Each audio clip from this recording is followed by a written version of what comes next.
Hello everyone. Some evenings, when the lights of Shanghai stretch across the river like scattered stars, a story arrives not with fanfare, but with the soft click of a service door opening. It is the kind of tale that settles gently into your chest, carrying the ache of being overlooked and the slow, stubborn warmth of finally being seen. Come closer now, and let the marble corridors and rain-soaked streets carry you into a night that changed two lives forever. The marble corridors of the peninsula Shanghai never slept, even at 2 in the morning. Soft golden light spilled across the floors like spilled champagne, catching on the edges of crystal chandeliers that had seen more million-dollar deals than most people see sunrises. In the private wing, reserved for the ultra-elite, the air carried notes of aged whiskey, cigar smoke, and the faint metallic tang of power. Mei Lin moved between the shadows of that world as if she were part of the furniture. Her black server uniform blended so perfectly with the nightstaff that guests rarely lifted their eyes above her tray. Tonight was no different. She balanced a silver platter of perfectly chilled 1,982 Lafite with the steady hands of someone who had practiced not spilling for years. Not because she dreamed of becoming a sommelier, but because one wrong move could cost her the only job that kept her grandmother's oxygen machine running back in a cramped walk-up in the old French concession. At 28, Mei Lin carried a contradiction most people would never guess. By day, she studied international trade law through online courses she could barely afford, translating dense contracts in her head while folding napkins. By night, she poured wine for men who never asked her name. Her grandmother had taught her Mandarin, Cantonese, and the quiet art of listening between languages, the kind of listening that revealed what people truly meant when they thought no one understood. Those lessons felt like a secret inheritance now, heavy and useless in a world that only valued what could be seen on a resume. She paused outside the carved rosewood doors of the Imperial Suite. Inside, laughter rolled out like thunder. A group of 12 men in bespoke suits lounged around a lacquered table set with ivory chopsticks and plates that cost more than her monthly rent. At the head sat Victor Lang, founder and chairman of Lang Global Holdings, 42. Sharp-jawed, with the kind of effortless charisma that came from never having been told no.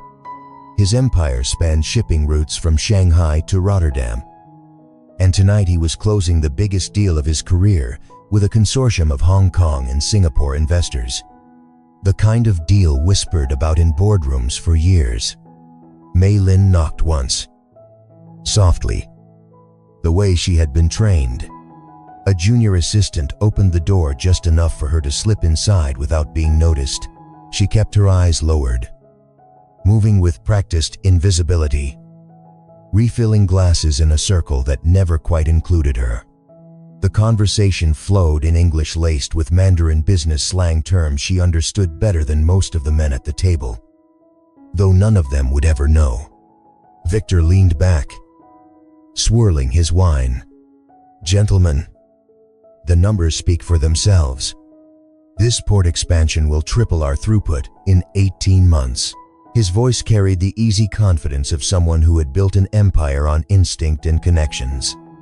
The investors nodded, but Mei Lin noticed the small hesitation in the lead Hong Kong financier's eyes, a micro-expression most servers would miss. She had seen it before when deals were about to go sideways for reasons hidden in fine print. She reached across to refill Victor's glass. For one brief second their eyes met. He didn't smile. He simply looked through her the way people look through glass. "Make it quick," he muttered, already turning back to the group. "We don't have all night." Mei Lin felt the familiar sting, not anger exactly, but the dull ache of being reduced to a pair of hands. She had felt it every night for 6 years. Yet tonight something else stirred beneath it. In her mind, she was already translating the contract clauses the investors kept referencing. Spotting the tiny discrepancy in liability terms, that could cost Victor's company hundreds of millions if the market shifted. She said nothing. She never did. That was the rule she lived by: stay invisible. Stay alive. As she backed toward the service door, Victor's voice rose again. Louder now, laced with the kind of casual cruelty that only the untouchable can afford. See, even the staff knows when to disappear. That's the difference between winners and everyone else. A few men chuckled. Mei Lin's fingers tightened around the tray until the silver bit into her palm. She kept her face blank. The same mask she wore when her grandmother's medical bills arrived, or when another university rejection letter came in the mail. But inside, something ancient and stubborn flickered to life. She closed the door behind her without a sound. The corridor felt colder now. She leaned against the wall for just a moment, breathing through the humiliation that still burned in her chest. Somewhere down the hall, a clock chimed 3. In 4 hours, her grandmother would wake up needing medication. In 6 hours, Mei Lin would be back in class online, pretending she wasn't exhausted. And in 12 hours, she would return to this same suite to clear the wreckage of tonight's celebration. She whispered to herself in Mandarin, so softly no one could hear. One day they will have to look up. Then she straightened her shoulders, picked up her tray, and disappeared back into the golden light like she had never been there at all. The heavy rosewood door had barely clicked shut behind Mei Lin when the atmosphere inside the imperial suite thickened again with ambition. The 12 men around the long table represented more combined wealth than some small countries. Crystal glasses caught the warm light of antique lanterns as another round of toasts began. Victor Lang sat like a king at the head, his tailored charcoal suit immaculate, the watch on his wrist worth more than everything Mei Lin owned. She slipped back in through the service entrance minutes later, carrying a fresh bottle of 30-year-old Mutai. The investors had requested the strong Chinese liquor to seal the trust. As one of them put it, as she moved silently along the table, she couldn't help but hear every word. The liability clause in Section 7%. 4 worries me, the lead Singaporean investor said in crisp English, his fingers tapping the thick contract. If the Port Authority in Rotterdam changes policy after the first year, who carries the risk? Victor waved a dismissive hand, smiling with perfect white teeth. Gentlemen, that's why we have lawyers. The clause is standard. We share risk proportionally. It's balanced. My team has reviewed it thoroughly. Mei Lin's hands remained perfectly steady as she poured the Mutai. But inside her mind the words were screaming. Proportionally was wrong. The original Mandarin version of the contract used much stronger language Tundan Chenbuzuren, meaning the entire risk would fall on Victor's company if certain conditions weren't met. The English translation had been softened, either by accident or design. She had caught the discrepancy while glancing at the papers earlier when one guest had left a page open. She knew exactly how dangerous that was. A single policy shift could bankrupt the entire expansion. Hundreds of millions, maybe more. Yet she said nothing. She was only the girl with the bottle. One of the Hong Kong investors, a man in his 60s with sharp eyes and a reputation for ruthlessness, suddenly looked up at her. Girl, this Mutai is too warm. Bring it colder next time. Mei Lin bowed slightly. Of course. Sir, my apologies. Victor chuckled, loud enough for everyone to hear. Don't bother with perfection, Mr. Chen. She's just staff. They all look the same after midnight anyway. Several men laughed. The casual cruelty landed like a slap. Mei Lin had felt 1,000 times before. She kept her expression neutral, the perfect mask of subservience she had perfected over years. But something inside her chest cracked a little wider tonight. As she retreated toward the side table to chill another bottle, she heard Victor continue, his voice now carrying that lazy arrogance she had come to recognize in men who had never lost.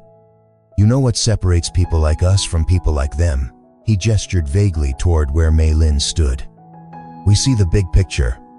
They see plates and glasses. That's why we're sitting here. And they're serving us." The Singaporean investor smiled politely, but his eyes showed discomfort. Mei Lin felt heat rising up her neck. She had spent the last 4 years secretly translating international maritime law contracts for practice. She understood port regulations in Rotterdam better than most junior lawyers. Her grandmother had taught her that true power often hid in the small print the same way survival hid in small, careful actions. Her internal contradiction tore at her again. Part of her, the hungry, brilliant part, wanted to walk over, pick up the contract, and point out exactly where the translation error would destroy them. The other part, the exhausted daughter who needed this job to pay for oxygen tanks and hospital visits, kept her mouth shut. Survival had always won that fight. Until tonight. She was placing the chilled bottle on the table when Victor suddenly turned his head and looked directly at her for the second time that night. His eyes were cold, assessing, the way one might look at an interesting insect. "You've been hovering around this table all night," he said, loud enough for everyone to hear. "You understand any of this, girl, or is it all just noise to you?" The room quieted slightly. A few investors exchanged amused glances. Mei Lin froze with the bottle still in her hands. This was new. He had never addressed her directly before. She met his gaze for half a second longer than any server should, and answered softly and perfect. Neutral English. "I understand more than most people think." "Sir." Victor raised an eyebrow, clearly surprised by the clarity of her response. A dangerous smile spread across his face. He leaned forward. "Oh, is that right?" He picked up a single printed page from the contract and held it out toward her with 2 fingers, as if it were dirty. "Then let's test that. Read this clause out loud in Mandarin. Since you seem to think you belong in this conversation." The challenge hung in the air like smoke. Several men shifted uncomfortably. One chuckled nervously. The older Hong Kong investor watched with sudden interest. Mei Lin stared at the paper in his hand. She knew this was a trap, a game meant to humiliate her in front of powerful men. But she also knew that the clause he had chosen contained the exact translation error that could ruin everything. Her grandmother's weak breathing echoed in her memory. The stack of unpaid bills on the kitchen table. The online law courses she took at 4 a.m. For the first time in years, survival and pride stood on equal ground. She reached out and took the paper from Victor's fingers. Mei Lin's fingers closed around the single printed page. Victor held out like a challenge. The paper felt heavier than it should, as if it carried the weight of every silent night she had spent studying instead of sleeping. 12 pairs of eyes locked onto her now. Some amused, some curious, most already anticipating the entertainment of watching a server stumble through words she had no business understanding. Victor leaned back in his chair, arms crossed, that dangerous smile still playing on his lips. "Go on." Then, Mandarin, out loud. "Let's hear how big picture you really are." The older Hong Kong investor, Mr. Chen, raised an eyebrow but said nothing. The Singaporean financier shifted uncomfortably, his earlier concern about Section 7(4) still lingering in the air like smoke. Mei Lin felt her pulse in her throat. This was no longer about wine or plates. This was Victor Lang reminding everyone exactly where the lines were drawn. She unfolded the page slowly. The clause was exactly the one she had feared. Section 7. Sith. The English version read innocently enough, "The parties shall share liability in proportion to their respective contributions." But the original Mandarin attachment, the version the Chinese partners had signed first, used far harsher wording. 承担全部责任, full responsibility. Not shared. Not proportional. If the Rotterdam Port Authority changed even one environmental regulation after year one, Victor's company would swallow the entire loss. Hundreds of millions. Possibly the deal itself. She took a steadying breath. The room waited. Then she began to speak. Her Mandarin was flawless. The accent crisp and educated. The rhythm of someone who had grown up hearing it from a grandmother who once translated for diplomats before illness stole her voice. No hesitation. No accent of the streets. Just pure. Professional delivery. 根据原合同第7点第4款，甲方需承担全部责任，包括但不限于政策变更导致的全部损失。乙方仅在初始出资比例内承担有限义务。若鹿特丹港务局在第1年后调整任何环境或运营条例，朗仕环球控股将独自承受全部财务后果，无分担机制。She paused, letting the words settle. Then she switched back to English. A voice still calm, but now carrying an edge none of them had heard before. In the English translation, you're all looking at, it says share liability in proportion. That's not what the Mandarin original says. The original says your company takes 100% of the risk if anything goes wrong after year one. No sharing. No protection. If the Port Authority in Rotterdam tightens one rule, you lose everything on this expansion. The deal collapses, and your partners walk away clean. The silence that followed was absolute. Victor's smile froze. The Singaporean investor's face went pale. Mr. Chen leaned forward slowly, his sharp eyes narrowing with sudden respect. One of the younger executives actually dropped his pen. Mei Lin kept going, because stopping now would make it look like luck. I studied the full attachment earlier when the page left open. The Mandarin version was attached for the Chinese signatories. Someone softened the translation for the English speakers. Either a mistake, or someone hoped you wouldn't notice. She placed the paper back on the table exactly where Victor had taken it from. Her hands no longer trembled. Victor stared at her. Not with anger yet. Something deeper. Disbelief. Then irritation. Then the first flicker of something colder, recognition that he had just been publicly corrected by the woman he had been mocking all night. Mr. Chen spoke first, his voice low and measured. She's right. I read the Mandarin attachment myself this morning. The English version is inaccurate. Dangerously so. The Singaporean investor exhaled sharply. We were about to sign that tonight. Victor. This would have cost us all a fortune if the regulations shift. Murmurs rippled around the table.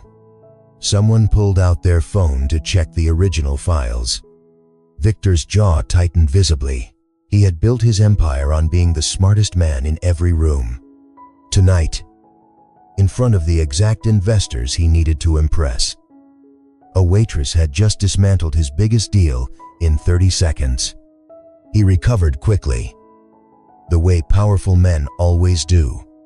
A short laugh. Forced and sharp. Well, impressive party trick. His eyes drilled into Mei Lin. Tell me, girl, where did a server learn to read international maritime contracts like that? You moonlight as a lawyer when you're not pouring my wine. The humiliation was still there, wrapped in sarcasm. But it had lost its bite. The room wasn't laughing with him anymore. They were looking at her differently now. Mei Lin met his gaze straight on for the first time. I learned the same way you learned to build an empire, Mr. Lung, by never assuming the person in front of me was less than I am. The words landed like a second blow. Victor's smile vanished completely. Mr. Chen actually chuckled softly. She has spirit and accuracy. I like that combination. Victor stood up slowly. The chair scraped against the marble. He walked around the table until he was standing directly in front of her, close enough that she could smell his expensive cologne and the faint trace of whiskey on his breath. You think this makes you clever, he said quietly. So only she could hear. You just embarrassed me in front of men who control billions. In my own suite. In front of people who now wonder why my team missed something a hotel waitress caught. Mei Lin didn't flinch. But inside, the old fear returned sharp and familiar. She had broken the cardinal rule. She had made herself visible. And men like Victor Lang never forgot visibility when it came at their expense. He stepped back, raising his voice again for the room. Someone get her out of here, and bring me the original Mandarin contracts. All of them. Now. A junior assistant scrambled toward the door. Victor turned away from Mei Lin, as if she had already ceased to exist. But she saw the slight tremor in his hand as he reached for his glass. The way his shoulders stayed rigid. She had won the moment. And she knew, with absolute certainty, that she had just lost something far more dangerous, as the assistant gently but firmly guided her toward the service door. Mei Lin glanced back once. Victor was already barking orders into his phone. But his eyes followed her. Not with rage, with something colder. Curiosity. And that terrified her more than any insult ever could. The door closed behind her. The golden corridor swallowed her again. But this time the invisibility felt different. Fragile. Temporary. She leaned against the wall, heart hammering so hard she could barely breathe. In her pocket, her phone buzzed. A message from the night nurse at home, grandmother's oxygen levels dropping again. Needs new tank by morning. Bah. 400 yuan. Mei Lin closed her eyes. She had just saved a billionaire hundreds of millions. And she still couldn't afford to keep her grandmother alive another month. The contradiction tore through her like glass. She whispered the same words she had spoken earlier. This time, with a tremor she couldn't hide. One day they will have to look up, but tonight, the price of being seen felt heavier than the darkness she had lived in for years. Victor Lang did not return to his penthouse immediately. He stayed in the imperial suite long after the last investor had shaken his hand and left, murmuring polite thanks, while their eyes still carried the shadow of what had just happened. The room smelled of spilled maute and expensive cologne. But the air felt wrong, thinner. As if someone had opened a window onto a past he had sealed shut years ago. He dismissed the remaining staff with a curt wave. Alone. He walked the perimeter of the lacquered table where the contracts still lay open. His fingers brushed the Mandarin page Mei Lin had read aloud. The words stared back at him like an accusation. He picked up the sheet, crumpled it slightly, then smoothed it again. The gesture unconscious, almost tender in its violence. By the time he reached his private residence on the 58th floor of the nearby Lang Tower, the city below had begun its slow turn toward dawn. The penthouse was a study in controlled luxury black marble floors. Floor-to-ceiling glass. Art pieces chosen by consultants who understood power more than beauty. Victor poured himself a drink he didn't want and stood at the window, watching the Huangpu River catch the first gray light. Sleep was impossible. Every time he closed his eyes, he heard her voice again. Not angry, not triumphant, just precise, unforgiving in its accuracy. He set the glass down harder than necessary and picked up the encrypted tablet his assistant had left on the side table earlier. One message waited. Employee file requested. Delivered. Victor opened it. Mei Lin, 28. Shanghai resident for 9 years. Current role, senior night server. Peninsula, Shanghai. Private wing. Performance reviews, flawless, discreet. Multilingual. Never a single guest complaint. Then came the deeper section his influence had unlocked from university records and hospital archives. Accepted to Fudan University on full scholarship international maritime and trade law. Ranked first in her cohort for 3 consecutive years. National Legal Translation Competition gold medalist. Lam Senling Ishizhou.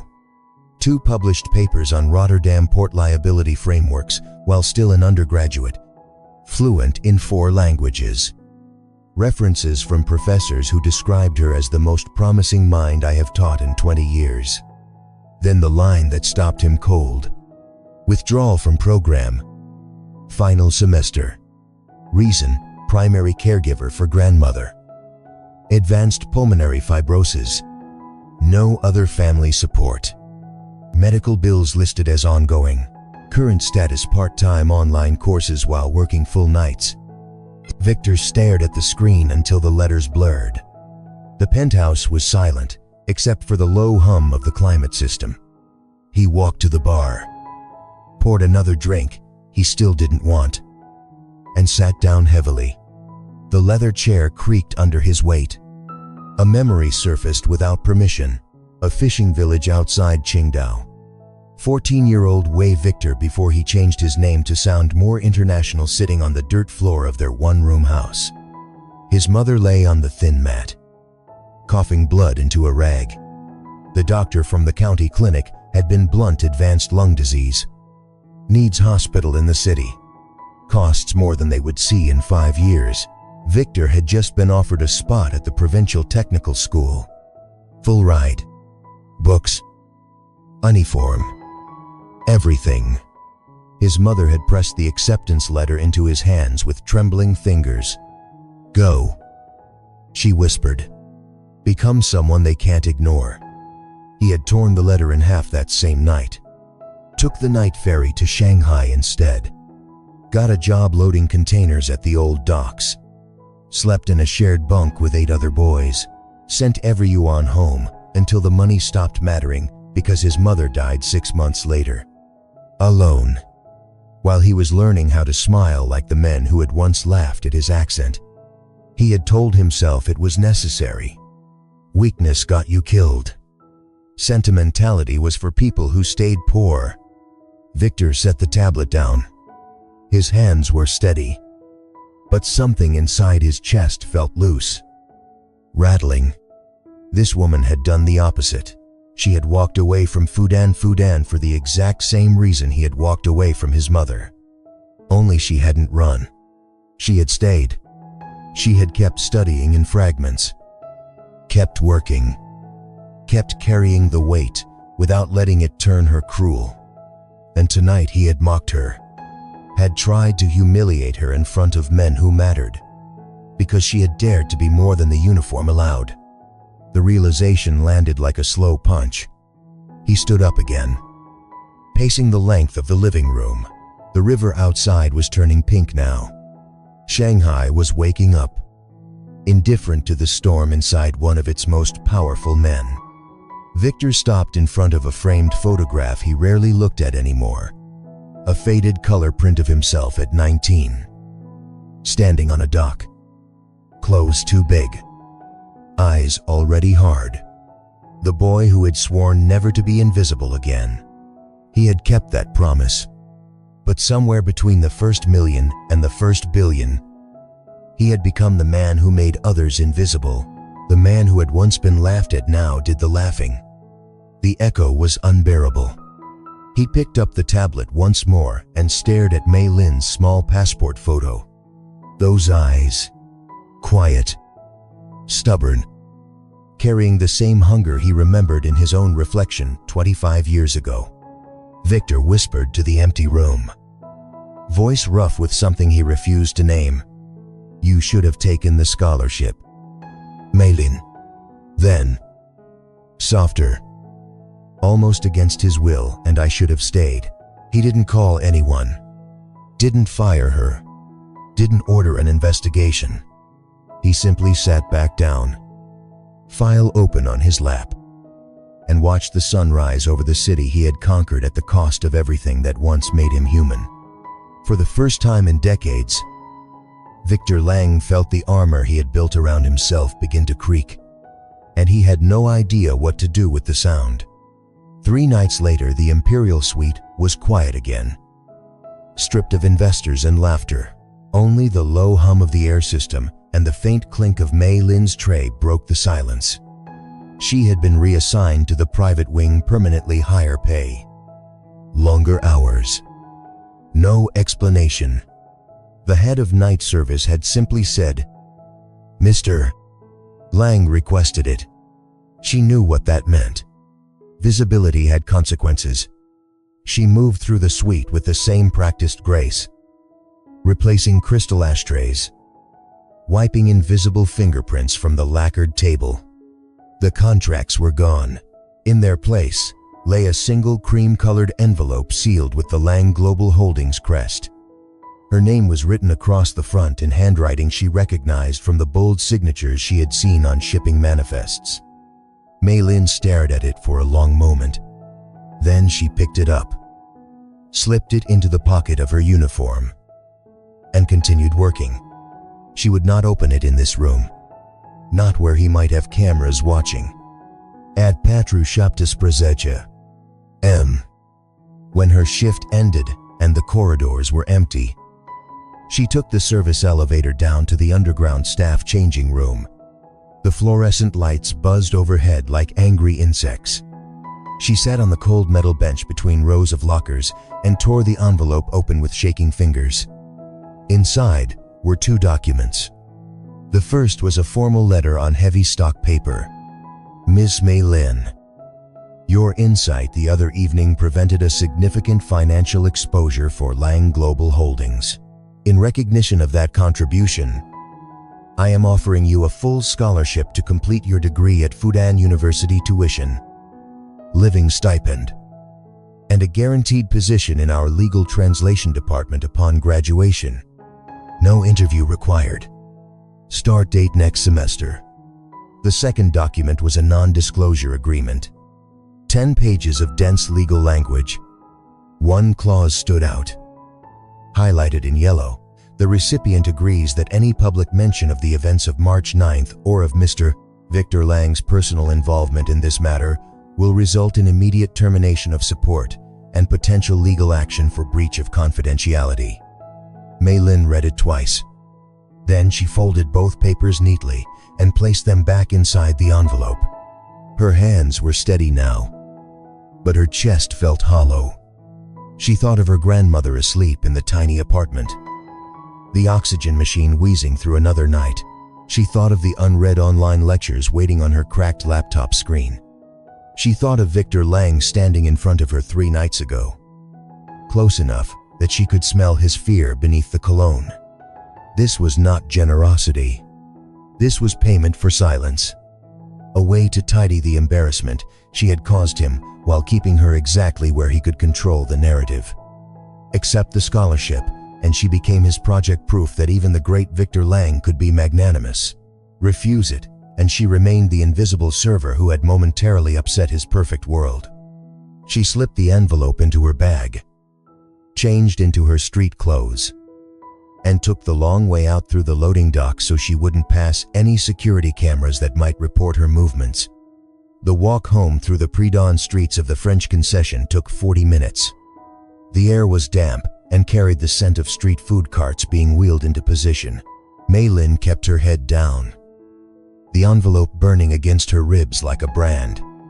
When she finally pushed open the door to their 6th floor walk-up, the familiar smell of disinfectant and jasmine tea greeted her. Her grandmother was awake, propped against 2 thin pillows, eyes bright despite the shadows beneath them. "You're late tonight," the old woman said in soft Mandarin. "Busy, sweet?" Mei Lin forced a smile and set the kettle on the single burner. She did not mention the letter. Later, after the morning medication and the slow, Careful feeding of rice porridge. Mei Lin sat at the tiny folding table by the window and opened her laptop. She stared at the scholarship letter again. The numbers were generous, more than enough to cover the new oxygen concentrator the doctor had recommended. The specialist in Beijing. The rent for a better apartment on the ground floor. All she had to do was sign the NDA and disappear back into grateful silence. Her grandmother watched her from the bed. "Something troubles you, child." Mei Lin hesitated, then handed her the letter. The old woman read it slowly, lips moving over the formal words. When she finished, she looked up with the same quiet wisdom that had once translated for foreign dignitaries in another life. "He is afraid of you." Mei Lin laughed once, short and bitter. "He is afraid of what I know." "No." Her grandmother tapped the highlighted clause. "He is afraid of what you are. A mirror he does not want to look into. This offer is not kindness. It is a cage with soft pillows." Mei Lin stared at the floor. The contradiction inside her had never been louder. One voice screamed to accept it for the oxygen, for the degree, for the chance to finally use the mind she had been starving for years. The other voice, the one that had refused to translate the contract wrong that night, refused to become another story Victor Lang could tell at dinner parties. "Look how I saved the clever waitress." She picked up a pen. For a long moment, she hovered over the signature line. Then she set the pen down and tore the NDA in half. Her grandmother smiled faintly. "Good. Pride is expensive, but dignity costs nothing." Mei Lin stood up, folded the scholarship offer into a smaller square, and slipped it into the inner pocket of her jacket. She would return it in person. Tonight, during her shift, she would hand it back to Victor Lang and tell him exactly why his version of help was more insulting than his mockery had been. She kissed her grandmother's forehead, tasting the metallic edge of fear on her own tongue. Refusing this could mean losing the job entirely. It could mean no more night shifts, no more income, the oxygen machine going dark within weeks. But accepting it would mean losing something she had fought too hard to keep: herself. By the time she returned to the peninsula that evening, the envelope was back in her uniform pocket, lighter now that the NDA was destroyed. She moved through the marble corridors with a new kind of weight in her steps, not fear, but resolve. When the service door to the Imperial Suite opened and Victor Lang himself stood there instead of his assistant, she was not surprised. He looked different in the daylight, filtering through the heavy curtains, tired, almost human. His tie was loosened, sleeves rolled up. The Emperor without the full armor. "Mei Lin," he said quietly. No sarcasm, just her name, spoken like a question he was afraid to ask. She stepped inside and closed the door behind her. The envelope came out of her pocket. She placed it on the table between them. "I'm returning this." Victor stared at it. "You didn't even open the second document I did." "I read every word." Then I tore it in half. Something shifted in his face: surprise. Then a flash of the old arrogance. Then something rawer. Regret. Maybe. Or recognition. "You realize what you're refusing." "I realize what you're asking me to become." Her voice stayed calm, but the Mandarin slipped in naturally now. The language of truth between them. A kept secret. A project. Another story you control. "I didn't save your deal so you could buy my silence, Mr. Lang. I did it because it was the right thing. That's not for sale." Victor walked to the window. The city sprawled beneath him. His city. Yet, for once, he looked small against it. "I was trying to help." "No. You were trying to make the mirror go away." He turned back to her.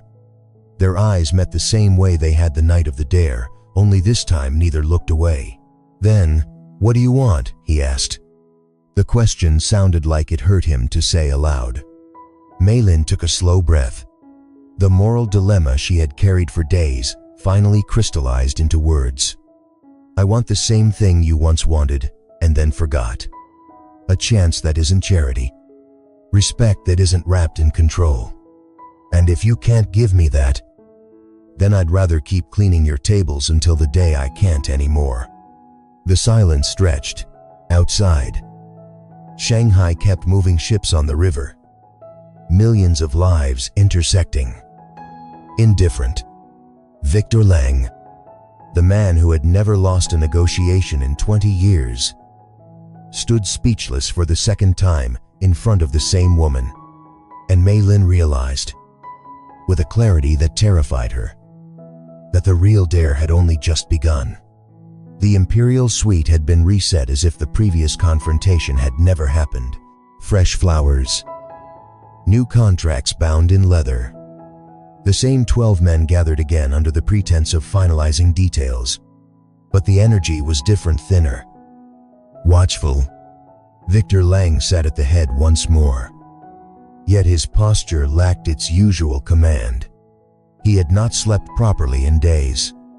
The file on Mei Lin remained open on his private tablet. A constant reminder he could not delete. Mei Lin was back on duty.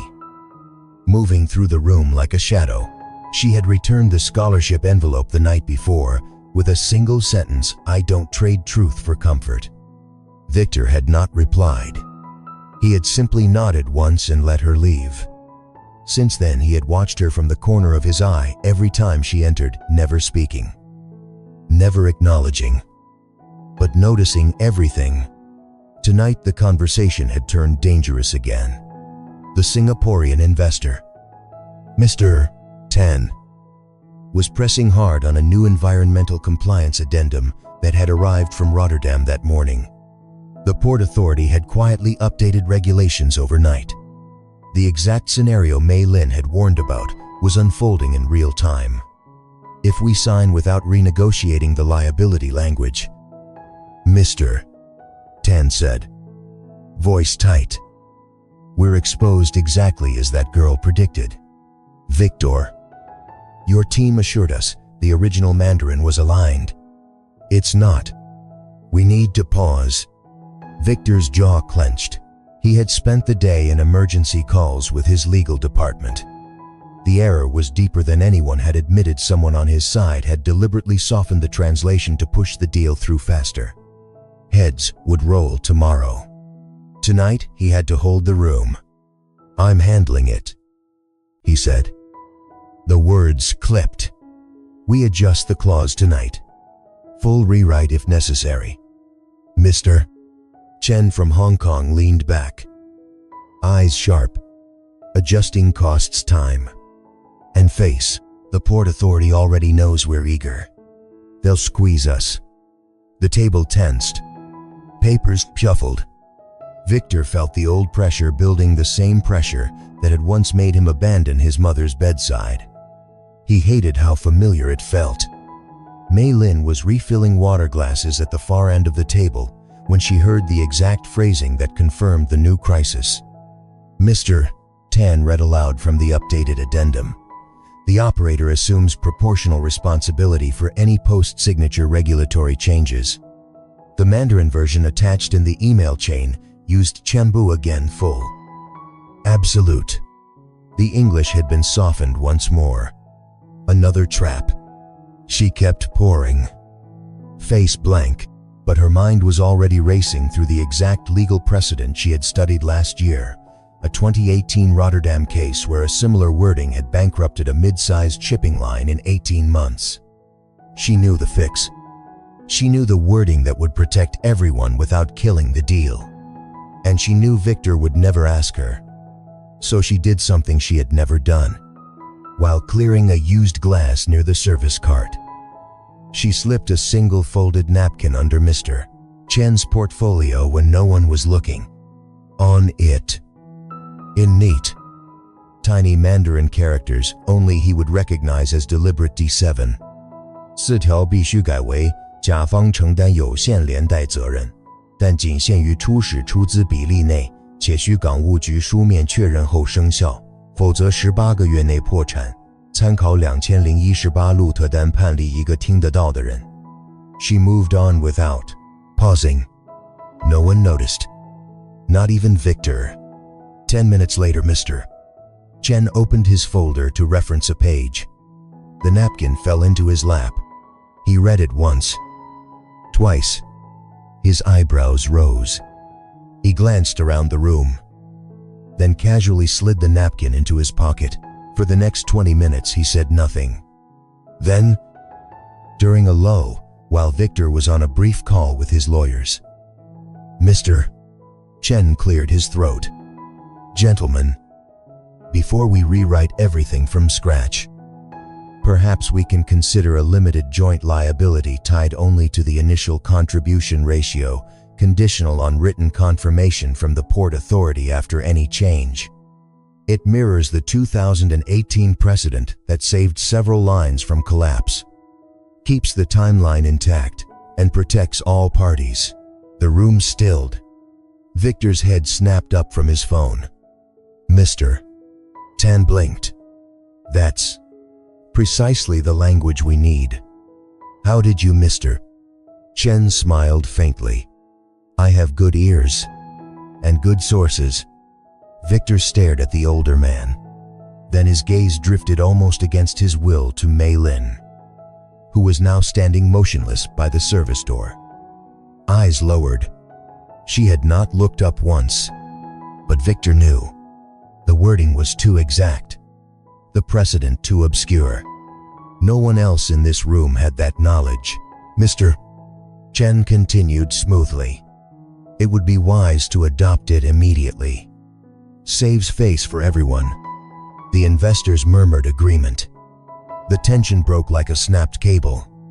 Victor watched the room shift from panic to relief in seconds. His own legal team had spent hours failing to find that exact solution. He excused himself for a moment, stepping into the private antechamber. Alone. He pressed his forehead against the cool wood paneling. The mirror she had held up to him the first night was cracking wider now. Not only had she been right again, she had protected him anonymously, without credit, without demanding anything. After he had tried to buy her silence with a scholarship and an NDA, he had spent 25 years building walls so no one could ever make him feel small again. Yet this woman, who cleaned his tables and carried her grandmother's oxygen bills, kept handing him his own reflection clean, unflinching, and far kinder than he deserved. Victor returned to the table changed. The meeting wrapped quickly after that. Contracts were amended on the spot. Handshakes were firmer.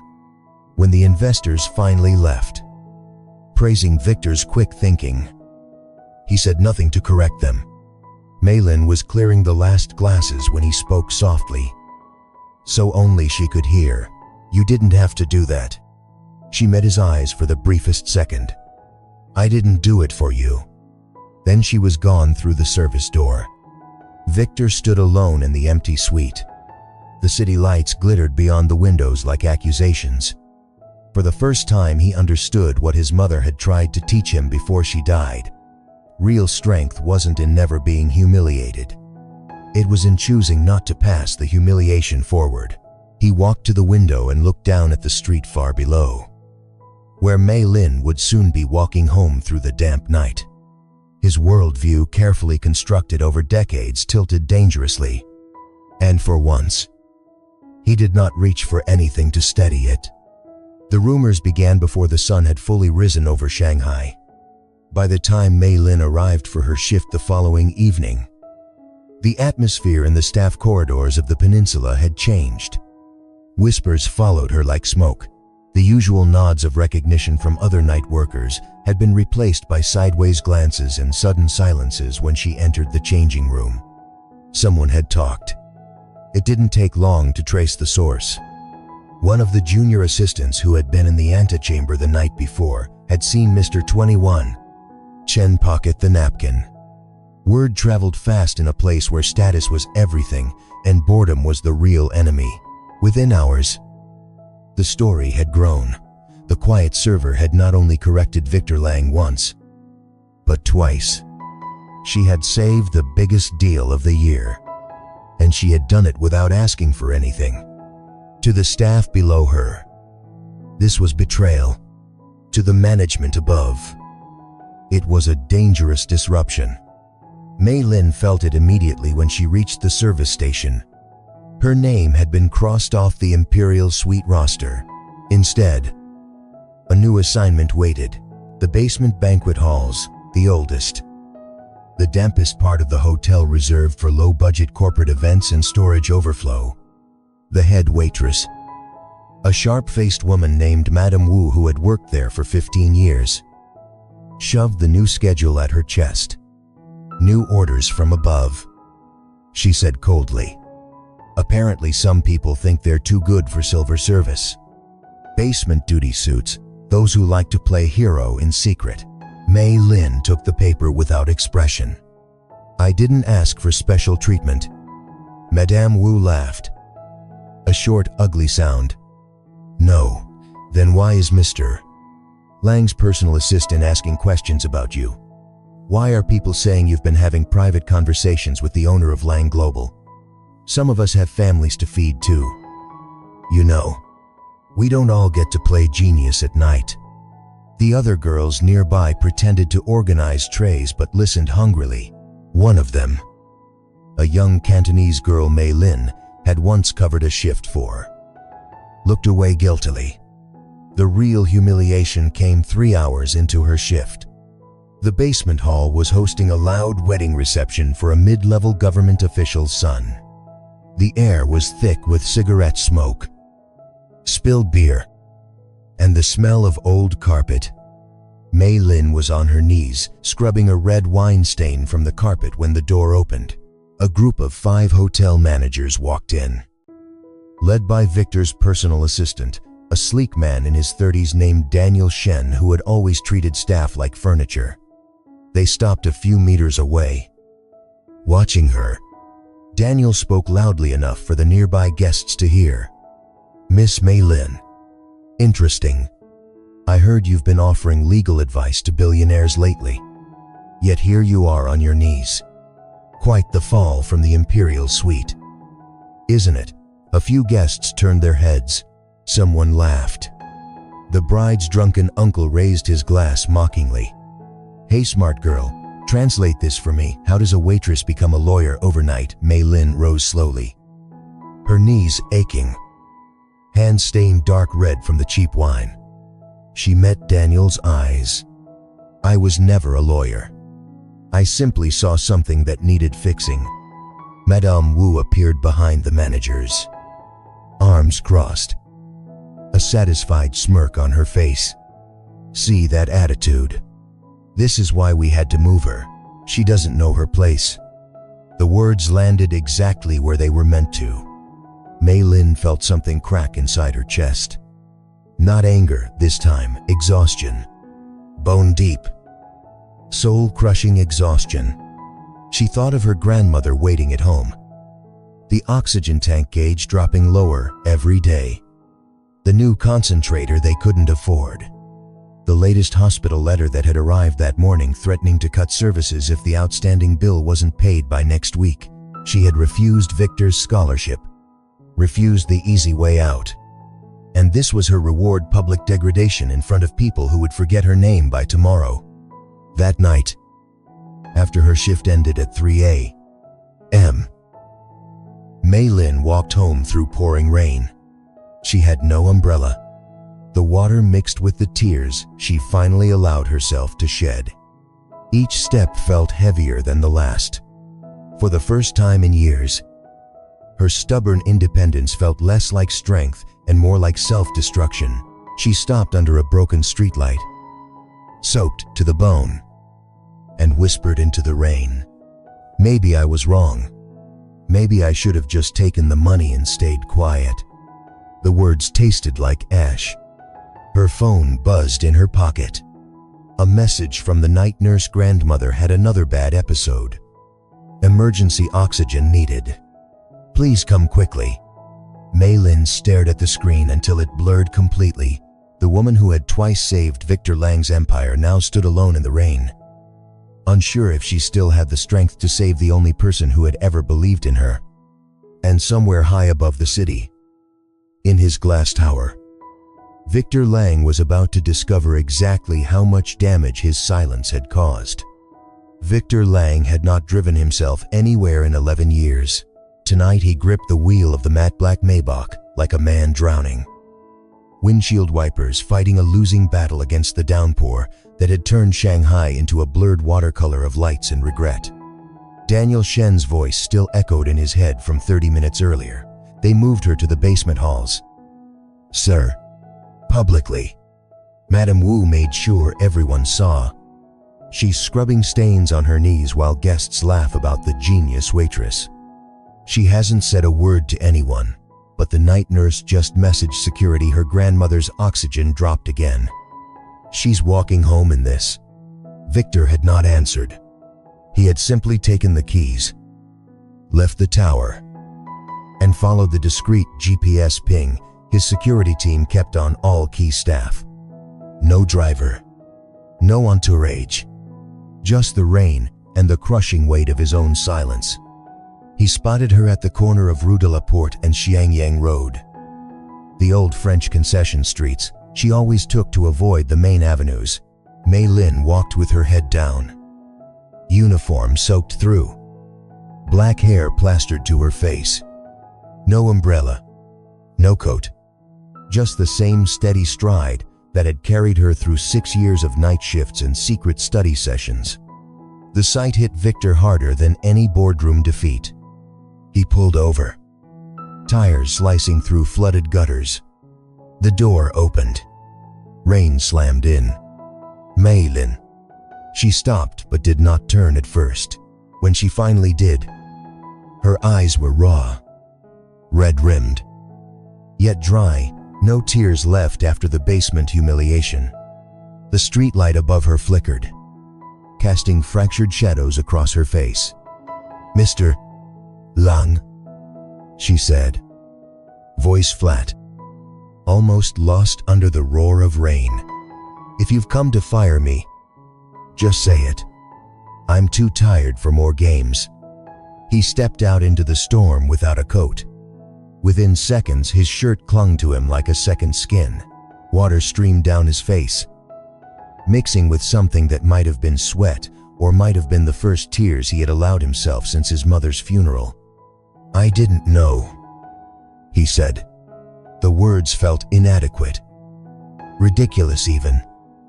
Spoken to a woman who had twice saved his empire while he let her be punished for it. "I didn't know they would do this to you." Mei Lin laughed once, a broken sound swallowed by thunder. "You didn't want to know. That's different." She turned to keep walking. He followed, matching her pace. Both of them drenched now, two silhouettes against the glowing windows of closed dumpling shops. For several blocks, neither spoke. Then Victor's voice cracked open in a way it never had in any negotiation. "I was 14 when my mother got sick. Same disease, pulmonary fibrosis. The doctors in Qingdao said she needed the city hospital. I had a scholarship full ride, books, everything. I tore the letter up the same night she begged me to go. I told myself I was protecting her. Truth is, I was terrified. Terrified that if I left, she'd die alone. Terrified that if I stayed, I'd never become anything. So I ran to Shanghai instead. Loaded containers at night. Sent money home until the letters stopped coming. She died 6 months later, alone, while I was learning how to smile like the men who used to spit on my accent." He stopped under a broken awning, forcing her to face him. Rain poured off the edge like a curtain. "That boy I killed that night, he's the one who mocked you in the Imperial Suite. He's the one who tried to buy your silence with a scholarship and an NDA. Because seeing you choose to stay, to keep studying, to keep carrying everything. It made me remember what I threw away. Mei Lin stared at him. Water dripped from her lashes. For the first time, she answered in the soft Qingdao dialect he had not heard since childhood, the dialect his mother had used when she sang him to sleep. "Waipa," she whispered. "I'm afraid too. Every single night I'm afraid the machine will stop while I'm pouring wine for men who don't see me. I turned down Fudan because my grandmother raised me after my parents died in that factory fire. She taught me languages so I could be more than she was allowed to be. And now she's dying the same way your mother did. The new concentrator costs more than I make in 4 months. The hospital wants payment by next week, or they cut services. I refused your offer because I won't become another story you tell at dinner parties about how generous you are. But tonight, I almost broke. I almost wished I had signed." Her voice fractured on the last word. She looked away, shoulders shaking not from cold, but from the weight she had carried alone for so long. Victor reached out but stopped before touching her. No comfort offered, only truth. "I watched the security footage of the basement," he said quietly. "I heard what they said to you. I should have stopped it the moment I knew.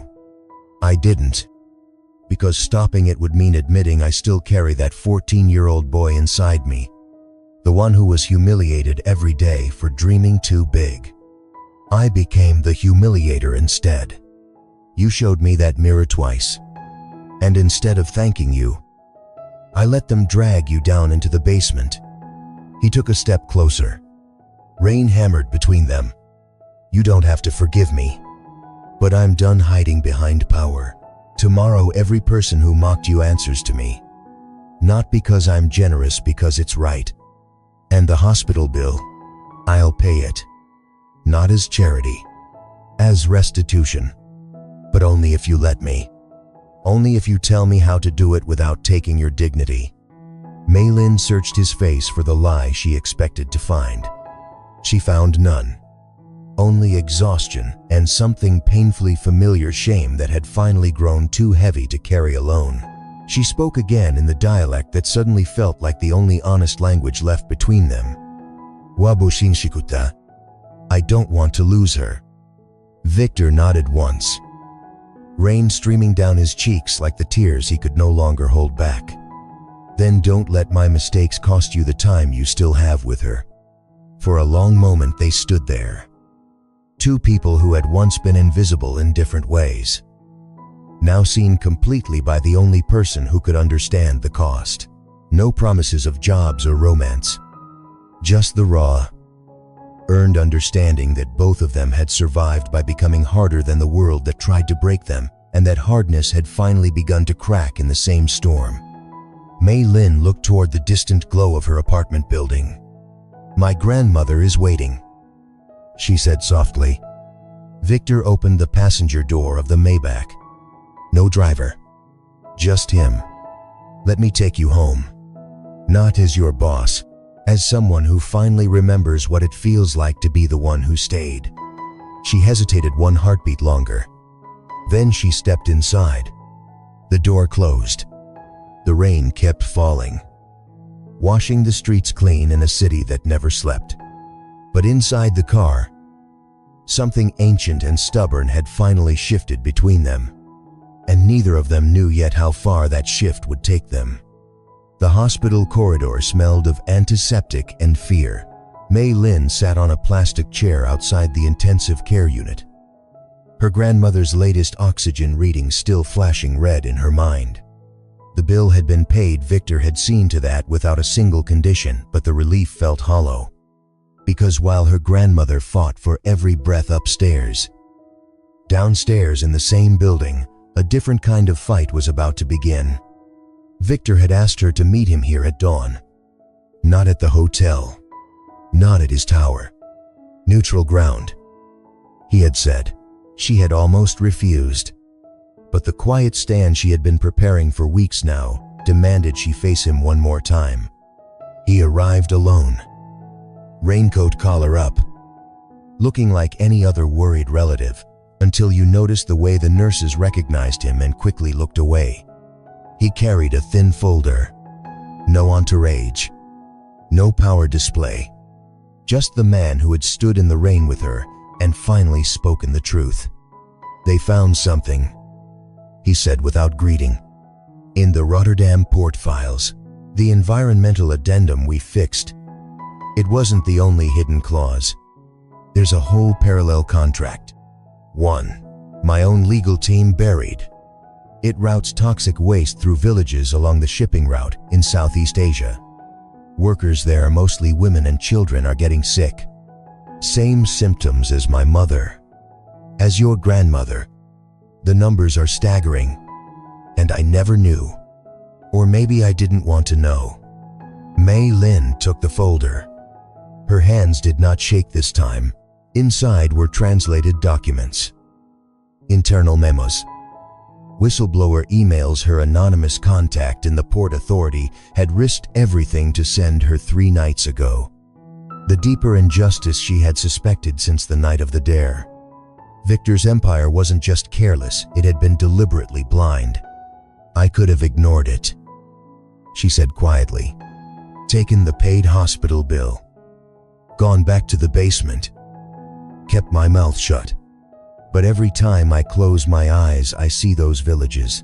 I see my grandmother's face on every woman coughing blood because someone in Shanghai decided profit mattered more than lungs." Victor stared at the floor. "I'm shutting it down. Today. But the board will fight me. They'll say I'm weak. They'll leak that a hotel waitress is the one who brought the evidence. They'll destroy you to protect themselves." Mei Lin stood up. The fluorescent lights buzzed overhead like judgment. "Then let them try."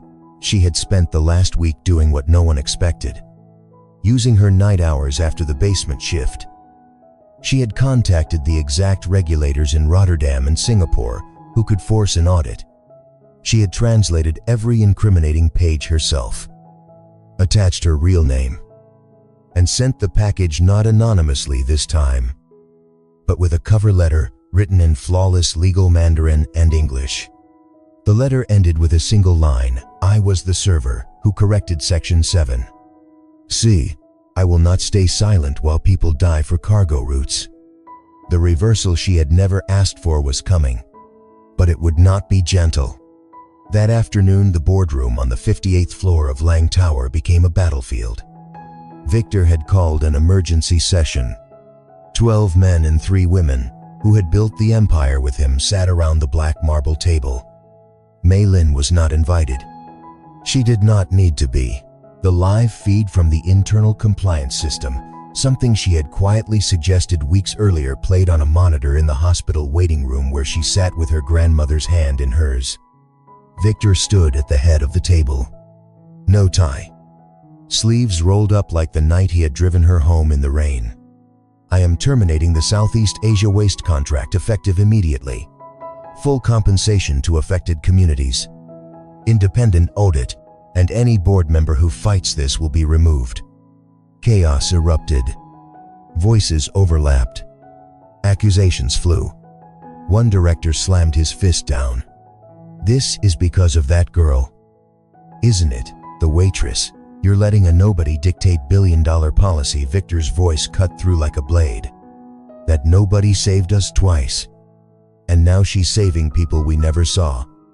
If that makes me weak, then I've been weak for 25 years and only just noticed." Mei Lin watched the screen. Heart pounding. Her grandmother squeezed her fingers weakly. "You are doing it, child. The way I taught you." The board voted. 6 against. 6 for. Victor cast the deciding vote. The contract died in real time. But the backlash was immediate. Phones rang. Reporters were already outside the tower. Someone had leaked her name. By evening, every financial news outlet in Asia carried the headline, "Hotel Server Forces Lang Global to Face Toxic Legacy." Mei Lin did not hide. She walked out of the hospital at dusk, straight into the waiting cameras. No makeup, uniform still damp from the morning rain. She spoke only once. In Mandarin first, then English. The two languages that had always been her weapons. I was never asking for power. I was asking for people to be seen. If my voice can save even one grandmother, then every night I spent invisible was worth it. The questions came like bullets. She answered everyone with the same calm precision she had used on the contract that night. No bitterness, no triumph, just truth. Victor watched the live feed from his office. The city spread beneath him, like a kingdom he no longer wanted to rule alone. For the first time in his life, he felt something stronger than victory. Pride in someone else. And the terrifying realization that the status he had guarded so fiercely had never been real power at all. That night, as Mei Lin sat beside her sleeping grandmother, her phone lit up with a single message from Victor. The board is fracturing. Half want me out. The other half want to follow wherever you lead next. I don't know what comes tomorrow, but for the first time, I'm not afraid of it. She typed back 3 words that changed everything. Neither am I. The quiet stand had become a roar that neither of them could stop, and somewhere in the city, the scales of justice long tilted by money and silence finally began to balance. The new table was smaller than the one in the imperial suite. No lacquered rosewood, no crystal chandeliers, no 12 billionaires waiting for wine. Just a plain oak surface in a modest conference room on the 3rd floor of the Peninsula staff wing, the same floor where night workers once changed uniforms and dreamed in fragments. Victor Lang had ordered it built himself, paying out of his personal account, refusing the board's offer to host it in the tower. This story started here, he told the architect. It ends here too. Mei Lin arrived at dusk, still wearing the simple black blouse she had worn to the hospital that morning. Her grandmother had been discharged 2 days earlier. The new concentrator humming steadily in their upgraded apartment. No debt, no threats, just time precious. Unowed time. She carried a single folder under her arm, the same one that had contained the evidence of the Southeast Asia waste routes. Now it held something else, the final audit report, signed by independent regulators in Rotterdam, Singapore, and Beijing. The villages were safe. The contracts were rewritten. Compensation funds had already begun flowing. Victor waited alone at the head of the table. No suit today, just a dark sweater and the faint lines around his eyes that had deepened since the rainstorm. He stood when she entered, a gesture that felt neither performative nor condescending, simply human. You came, he said. I said I would. Mei Lin set the folder down. The final numbers are better than we hoped. 3 villages have clean water systems starting next month. The women's health clinic in Batam opened yesterday. They named it after your mother. Victor's breath caught. He looked away for a moment, toward the narrow window that overlooked the loading dock where Mei Lin had once pushed carts in the dark. When he spoke, his voice was rough. I don't deserve that name on anything good. But they insisted. The families. They wanted you to know they read your translation of the apology letter, the one you wrote in their dialects. They said it was the first time anyone had spoken to them like equals. Mei Lin sat across from him. The space between them felt smaller than any boardroom gulf ever had. No power imbalance left to measure. Only 2 people who had both once been erased and had chosen, at great cost, not to erase each other. I didn't do it alone, she said. You could have fired me after the 2nd correction. You could have buried the evidence when the board threatened to remove you. Instead, you stood in that rain with me. You paid the hospital bill without conditions. You let the world see my name next to yours in every headline. That took more than money. That took the boy from Qingdao remembering he was once invisible too. Victor slid a thin envelope across the oak. No crest, no legal language, just his handwriting on the front for Mei Lin. She opened it. Inside was a single page, her original Fudan acceptance letter from years ago. The one she had turned down. Someone had restored it, framed the torn edges with gold leaf, and added a new paragraph at the bottom in Victor's hand. Full reinstatement of scholarship. No strings. No NDA. And a seat permanent at every table where Lang Global makes decisions. Not as my project. As my equal. The board voted yesterday. Unanimous. They're terrified of you. I'm proud of you. Mei Lin read it twice. Then she looked up. Eyes shining but steady. I accept the seat. Not the scholarship. I already finished the degree online last night. Graduated with the highest marks in the program. The dean called this morning. They want me to teach the translation module next semester. In person. Victor smiled, the first real smile she had ever seen on him. Unguarded and almost boyish. Of course you did. Of course they do. A quiet laugh escaped her. The kind that comes after surviving a war. We're both still stubborn. That hasn't changed. Good. The world needs stubborn people who remember what it feels like to be overlooked. They sat in silence for a while. The kind of silence that no longer needed filling. Outside. The evening shift was beginning, trays clinking. Soft footsteps. The low murmur of workers who no longer whispered about the genius waitress. Because Mei Lin had made sure every night server now had access to the same online law courses she once hid. Victor had funded the program quietly. No publicity. Just opportunity. I have one more thing, he said finally. He reached under the table and brought out a small wooden box. Inside lay two identical nameplates. One read Mei Lin, Senior Legal Advisor. Lang Global Holdings. The other Victor Lang, Chairman. But below it, in smaller letters, and student of the woman who reminded me what power really costs. Mei Lin traced the letters with her fingertip. You changed the title on yours. I changed everything on mine. She placed her nameplate beside his on the table. The two pieces of brass caught the warm light from the single lamp. Side by side. Equal.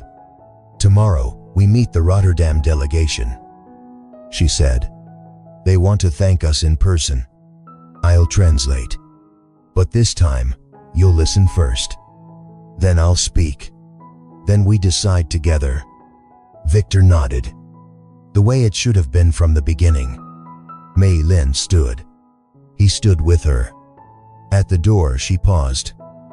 Turning back once more, in the Imperial Suite that first night. You told the investors that winners see the big picture. You were wrong. Winners see the person pouring the wine. Because that person might be the one who saves everything, including you. Victor's eyes held hers. No arrogance left. Only the deep, earned respect of someone who had finally looked in the mirror and chosen to become better. Thank you, he said simply. The words carried 25 years of weight. Mei Lin smiled. Small and real. Thank you for finally seeing me. She stepped into the corridor. The marble floors still gleamed. But now they reflected two sets of footsteps instead of one. Behind her. Victor remained at the new table, running his fingers over the nameplate that bore both their names. For the first time in his life, the empire felt lighter. Not smaller, larger. Because it finally had room for everyone who had once been told to disappear. Far below, in the golden light of the private wing, a new server moved quietly between tables. She carried a tray and a secret dream of studying maritime law. Tonight, when she passed the service station, she would find a small card waiting, scholarship program open. No interview, No NDA. Just show us what you see when no one is looking. The cycle had broken, and somewhere in the city, two people who had once been invisible now sat at a table that belonged to both of them, equal, changed, and finally free. Thank you for staying until the very end. In a world that often measures worth by titles on doors and numbers in accounts, there is something quietly revolutionary about choosing to see the person behind the uniform, behind the silence, behind the years of unseen effort. Mei Lin and Victor didn't find easy answers or fairy tale endings. They found something rarer: the courage to look at their own reflections and decide the mirror no longer had to lie. Their story isn't about revenge or sudden riches. It's about the long, steady work of refusing to disappear, and the unexpected moment when someone finally refuses to let you. I hope tonight's rain and the soft glow of that new oak table stay with you a little longer than the screen. Maybe tomorrow, when you pass someone whose eyes never quite meet yours, you'll remember how much power lives in the simple act of looking up, not out of pity, not out of obligation, but because you truly know that every life carries its own hidden contracts, its own untranslated clauses, its own quiet genius waiting for the right person to finally read them aloud. You don't need a billion-dollar empire or a perfect resume to matter. Sometimes, all it takes is one voice that refuses to stay silent, and one heart brave enough to listen. The rest, the justice, the dignity, the new table set for two follows in its own quiet time. Take care of the people you meet when no one else is watching. They might be the ones who save you someday. And if you ever find yourself pouring wine for strangers at 2 a.m, remember, the biggest deals in life are rarely signed in boardrooms. They're signed in the small hours, between two exhausted souls who finally decide the world is big enough for both of them. Until the next story finds us, stay gentle with yourself and keep looking up.